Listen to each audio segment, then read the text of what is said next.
Media మిత్రులకి పత్రికా సోదరులకి నా హృదయపూర్వక ధన్యవాదాలు.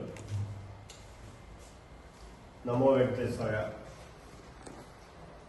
ఇటీవల శాసనసభ సమావేశాలు కానీ శాసనమండలి సమావేశాలు కానీ బడ్జెట్ సమావేశాలు జరుగుతున్నటువంటి తరుణంలో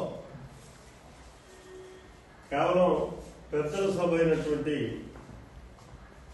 శాసనమండలిలో ఈ బడ్జెట్ సమావేశాలకు ఎక్కడా ప్రాధాన్యత ఇవ్వకుండా